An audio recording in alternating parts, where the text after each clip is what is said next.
수넴 여인에 대한 두 번째 이야기입니다. 첫 번째 이야기는 4장 8절에서 17절까지 말씀인데 엘리사 선지자를 대접하고 아들을 약속받은 내용입니다. 평범한 하루를 축복의 날로 바꾸어 버린 기회를 잡은 여자 수넴 여인의 섬김의 삶에 대해 살펴보았습니다. 제가 3월 25일 수요 예배 때 영상으로 말씀을 나누었는데요. 오늘 본문과 연결이 되어서 참고하실 분들이 있을까 봐 소개해 드립니다. 오늘 이어지는 본문 18절부터 37절까지는 수넴 여자의 아들이 죽고 엘리사가 다시 살리는 이야기입니다. 하루의 변수 속에서 인생의 비극이 느닷없이 찾아왔습니다. 이 하루는 수넴 여자의 삶이 벼랑으로 곤두박질하는 때였습니다. 그녀는 갑자기 숨이 끊어진 아들로 인해 깊은 고통으로 부르짖었습니다. 하나님의 사람 엘리사가 거주하는 갈멜산으로 급히 달려가 그의 발을 끌어안았습니다. 엘리사는 수넴 여인의 고통을 짐작하였습니다. 하지만 그의 종 게하시는 너무나 다른 모습을 보여주고 있습니다. 무정한 게하시는 수넴 여인을 물리치려고 하였습니다. 27절 상반절 말씀을 다시 보면 산에 이르러 하나님의 사람에게 나아가서 그 발을 아는지라 수넴 여인의 행동이지요. 그러자 게하시가 가까이 와서 그를 물리치고자 하매, 첫 번째 시간에 살펴보았듯이 수넴 여자는 게하시가 엘리사와 함께 그녀의 집을 방문할 때마다 숙식을 제공하였습니다. 게하시는 수넴 여인에게 큰 신세를 지은 경험이 있음에도 불구하고 절박한 문제로 갈멜산까지 엘리사를 찾아온 수넴 여인을 냉정하게 처리할 셈이었습니다. 그는 자신이 엘리사의 종이 된 것을 엄청난 벼슬이라도 된 듯이 거만하게 굴었습니다. 엘리사와 같은 훌륭한 선지자에게 이런 종이 있다는 것은 이해하기 힘든 부분입니다. 하지만 우리는 게하시의 태도 속에서 영적인 교훈을 배울 수가 있습니다. 그럼 과연 우리 주님은 고통 속에 신음하는 여인의 간구를 어떻게 하실까요? 하나님께서는 우리의 마음이 칼로 베듯 아프고 소금을 치듯 고통스러울 때 터져나오는 순간적인 비탄을 반박하지 않으십니다. 마치 아이가 부모에게 눈물을 글썽이며 항의할 때 부모가 아무 말 없이 아이를 포용하는 것과 같다는 말입니다. 우리 주님은 우리가 주님의 발을 끌어안고 애통하는 모든 사연을 온유한 가슴으로 품어주시는 분이십니다. 우리 주님은 우리의 원망은 못 들은 채 하시고 예절한 소원에 귀를 기울이시는 분이십니다. 게하시처럼 절차를 따지고 권위를 내세우지 않으십니다. 성도는 예수님의 못 박힌 발을 끌어안고 우리의 고통스러운 사연들을 얼마든지 하소연할 수 있는 주님의 자녀입니다. 우리 주님은 자녀의 작은 신음에도 응답하시는 나의 아버지이십니다. 아멘이십니까? 우리 한번 따라 하십시다. 하나님이 내 아버지이십니다. 이 사실이 나의 간증이 되고 찬송이 되고 자랑이 되고 소망이 되고 기쁨이 되고 감사가 되기를 주 예수님의 이름으로 축복합니다.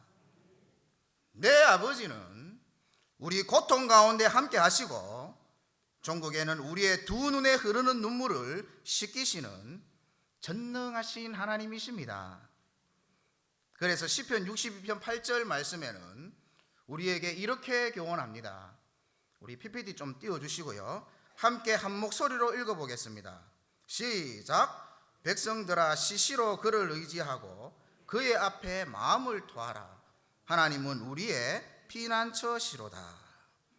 아멘. 우리가 백성들아 자리에 자녀들아로 넣어서 다시 한 번 더 말씀을 읽어보도록 하겠습니다. 시작. 자녀들아 시시로 그를 의지하고 하나님은 우리의 피난처시로다. 아멘. 수넴 여인이 고통받는 모습을 본 엘리사는 어떻게 도와야 할 줄을 모르고 자신의 한계를 고백하는 모습을 27절 하반절 말씀이 보여주고 있습니다. 제가 읽어보겠습니다. 하나님의 사람이 이르되 가만두라. 그의 영혼이 괴로워하지만은 여호와께서 내게 숨기시고 이르지 아니하셨도다 하니라. 목회자로서 하나님의 말씀에 대한 질문을 받을 때 잘 모르겠다고 대답하기가 민망할 때가 있습니다. 사역자가 말씀을 모른다고 하면 권위가 떨어지는 것으로 생각할 수 있기 때문입니다. 그래서 솔직하게 잘 모른다고 고백하는 사람은 적습니다. 하지만 위대한 선지자 엘리사도 하나님의 계시를 받지 못했을 때 수넴 여자의 문제에 대해서 아무것도 모른다고 실토하였습니다. 하나님 앞에서는 모르는 것은 모른다고 해야 인정을 받는 것입니다. 사도 바울도 로마서 11장 33절 말씀에서 우리 PPT 좀 띄워주시고요. 깊도다 하나님의 지혜와 지식의 풍성함이여 그의 판단은 헤아리지 못할 것이며 그의 길은 찾지 못할 것이로다라고 고백을 하고 있습니다. 하나님께서는 이런 겸손한 고백을 하는 사람을 통하여서 죽은 자를 살리십니다. 높은 자리에 앉은 자들의 권위와 지식의 지팡이는 죽은 자들의 얼굴에 닿아도 아무런 능력이 나타나지 않았습니다. 예수님에 대한 신학은 있어도 예수님의 이름으로 귀신을 쫓아내는 능력이 없기 때문입니다. 복음을 믿는다고 하지만 복음의 능력에 굴복하는 자들은 적습니다. 하나님께서 어떤 자들을 통해서 죽은 자를 일으키십니까? 낮은 교회와 겸비한 성도들을 통해서 죽은 자들을 소생시키십니다. 제가 질문을 할 테니까 PPT를 보시고 우리 대답을 한번 해보겠습니다. 제가 똑같은 질문을 할 테니까 대답을 하시면 됩니다. 하나님께서 어떤 자들을 통해서 죽은 자들을 일으키십니까? 앞을 보시고 대답을 한번 해보십시다. 시작.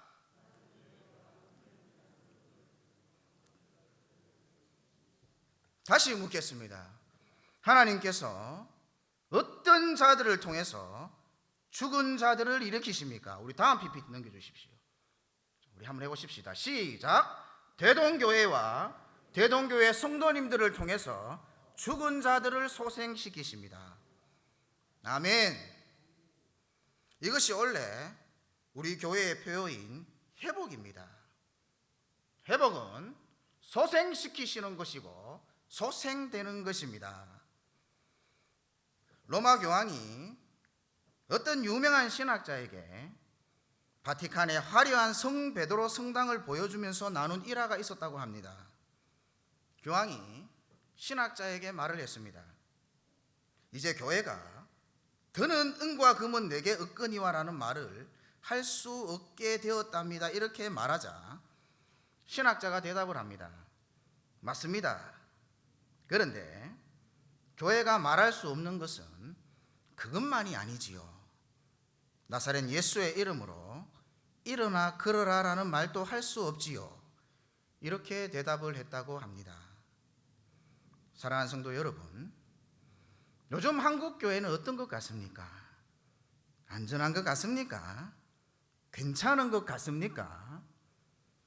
은과 금은 내게 있거니와 나사렛 예수의 이름에 능력이 없지는 않습니까? 사랑하는 대동교회가 은과 금은 내게 없거니와 곧 나사렛 예수의 이름으로 일어나 걸어라라는 이 능력과 권세를 회복할 수 있기를 주 예수님의 이름으로 축원합니다. 그 비결은 낮은 교회와 겸비한 성도로 세워지는 것입니다. 우리 이어서 29절에서 31절 말씀을 함께 읽어보겠습니다. 시작. 엘리사가 게하시에게 이르되 내 허리를 묶고 사람을 만나거든 인사하지 말며 사람이 내게 인사할지라도 대답하지 말고 내 지팡이를 그 아이 얼굴에 놓으라 하는지라. 아이의 어머니가 이르되 여호와께서 살아계심과 당신의 영혼이 살아계심을 두고 맹세하노니 내가 당신을 떠나지 아니하리이다. 엘리사가 윤을 따라가니라. 게하시가 그들보다 앞서가서 지팡이를 그 아이의 얼굴에 놓았으나 소리도 없고 듣지도 아니하는지라. 돌아와서 엘리사를 맞아 그에게 말하여 아이가 깨지 아니하였나이다 하니라. 수넴 여자의 아들이 죽었다는 말을 들은 엘리사는 자신의 지팡이를 게하시에게 주면서 오직 한 걸음의 자세로 속히 가서 죽은 아이의 얼굴에 지팡이를 놓으라고 하였습니다. 그는 엘리사의 지시대로 하였습니다. 그러나 아이는 살아나지 않았습니다. 그 이유가 무엇일까요? 본문은 낱낱이 설명을 하고 있지는 않지만 엘리사가 죽은 아이의 회생을 위해서 어떻게 했는지를 비교해 보면 게하시의 실패 원인을 충분히 파악할 수가 있습니다. 게하시는 하나님의 능력을 믿은 것이 아니고 엘리사의 지팡이를 믿었습니다. 게하시는 엘리사 선지자의 지팡이 자체에 무슨 선한 능력이 있다고 믿은 것입니다. 인간은 실체보다는 상징에 집착하는 경향이 있습니다. 하지만 상징을 믿는다고 해서 하나님의 능력을 체험할 수 있는 것은 아닙니다. 게하시는 분명히 엘리사 선지자의 지팡이만 얼굴에 갖다 대기만 하면 죽은 아이가 벌떡 일어날 것으로 기대했을 것입니다. 그는 엘리사 선지자가 지시한 절차를 다 밟았지만 아무 일도 일어나지 않았습니다. 이것은 능력의 원천이신 하나님과 멀리 떨어져서 사는 자가 상징에 불과한 지팡이만 믿고 불가능한 일에 도전하는 일이 얼마나 무익하고 어리석은 짓인지를 가르쳐 줍니다. 그의 손에 잡힌 지팡이는 능력의 상징이었지만 사실은 죽은 지팡이였습니다. 왜냐하면 게하시가 죽어 있었기 때문입니다. 이스라엘 역사에서 권위의 상징에 의존해서 하나님의 일을 시도하려고 한 것은 이번이 처음이 아닙니다. 출애굽 세대에 이스라엘에는 지휘관들이 많았습니다. 그러나 특권만 누리면서 모세와 아론을 원망하던 자들의 지팡이를 하나님께서 시험하셨을 때 아무 일도 일어나지 않았습니다. 오직 아론의 지팡이에서만 삭이 나고 열매가 달렸습니다. 권위의 상징들은 그 상징이 대변하는 실체가 없으면 생명의 능력이 나타나지 않습니다. 게하시는 비록 엘리사의 권위를 상징하는 지팡이를 손에 잡고 있었지만 수넴 여자의 죽은 아이를 살리지 못하였습니다. 예수님 시대에도 마찬가지입니다. 예루살렘 성전은 하나님의 임재와 능력의 상징이었습니다. 제사장들과 율법사들에게는 전통과 권위의 지팡이가 있었습니다. 그러나 그들은 죽은 자들을 한 명도 살려낼 수가 없었습니다. 요즘 시대에도 동일합니다. 교회는 예수님의 권위를 대표합니다. 그러나 교회는 그 자체로서는 생명을 줄 수가 없습니다. 능력의 원천이신 하나님에 대한 믿음과 신뢰가 없으면 공적인 권위와 상징만으로는 죽은 자를 깨울 수가 없다라는 말입니다.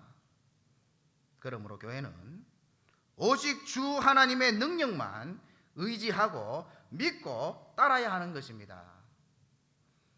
우리는 게하시와 수넴 여자의 스토리에서 이 단순한 진리를 상기할 필요가 있습니다. 게하시는 상징의 지팡이에만 매달렸고 수넴 여인은 능력의 원천에 머물렀다라는 사실입니다.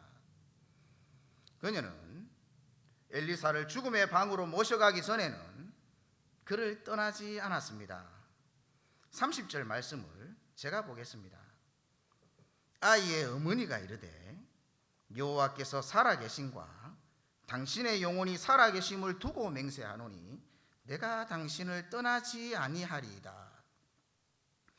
베드로도 예수님께 이렇게 고백하였습니다. 주여, 영생의 말씀이 주께 있사오니 우리가 누구에게로 가오리까?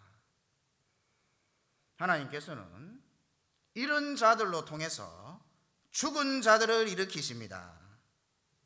수넴 여자는 오로지 하나님의 자비와 능력에만 매달렸습니다.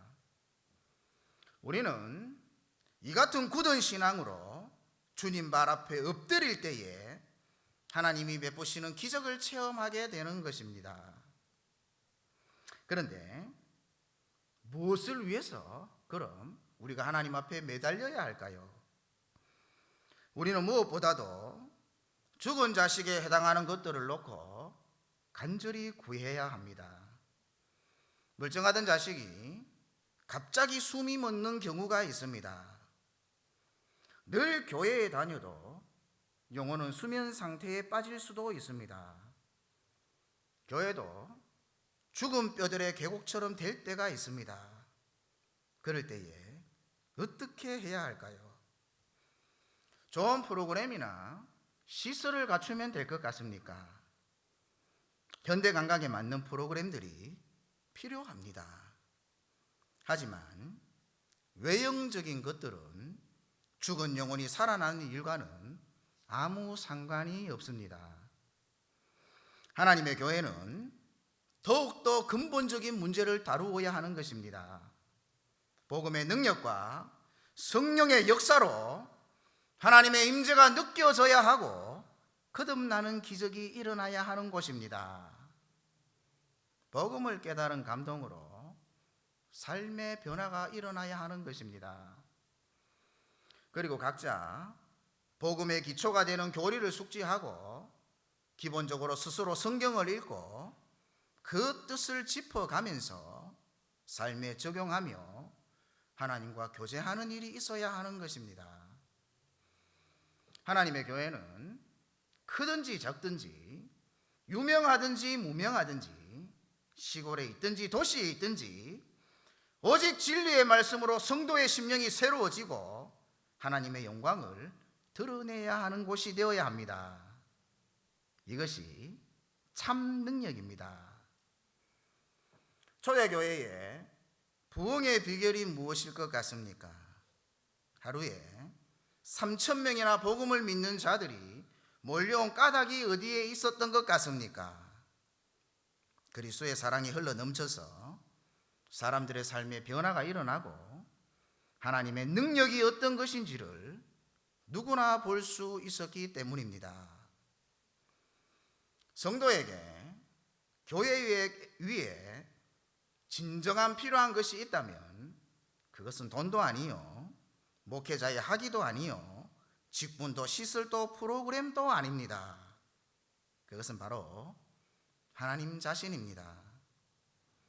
하나님의 교회가 하나님의 영으로 충만해질 때에 마른 뼈가 살아나고 하나님의 군대가 일어나는 것입니다. 이제 말씀을 정리하려고 합니다. 우리는 수넴 여인에게서 배워야 할 교훈이 있습니다. 우리는 맹세를 하고서라도 주님을 떠나지 않겠다는 수넴 여인의 굳은 절개를 배워야 합니다. 그 신앙이 있었기에 그녀는 죽은 자식을 살리는 체험을 할 수 있었던 것입니다.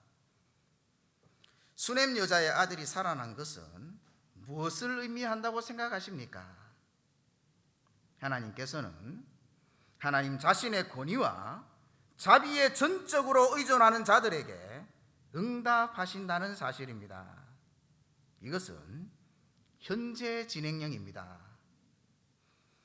우리는 가진 것도 없고 남에게 내놓을 만한 것도 없을지 모릅니다. 그러나 우리가 세속의 습관과 부패한 가치관을 가진 게하시의 자세를 버리고 오직 나를 사랑하사 나를 위하여 자기 몸을 버리신 거룩하시고 의로우신 하나님만을 의존한다면 하나님께서는 우리를 통해 영적으로 죽은 것들을 살리게 하실 것입니다.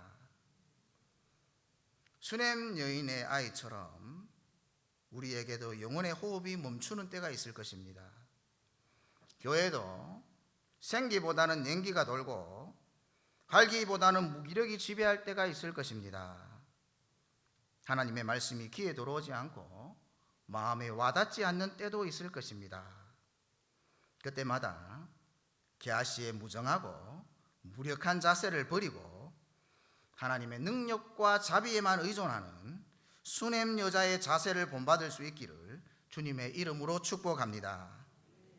그래서 2020년 개인과 가정, 교회와 이 땅 가운데에 회복의 은혜가 충만히 펼쳐지는 것을 함께 바라보고 새 노래로 하나님께 영광을 돌리는 귀하고 복된 한 해가 되기를 주 예수님의 이름으로 축복합니다.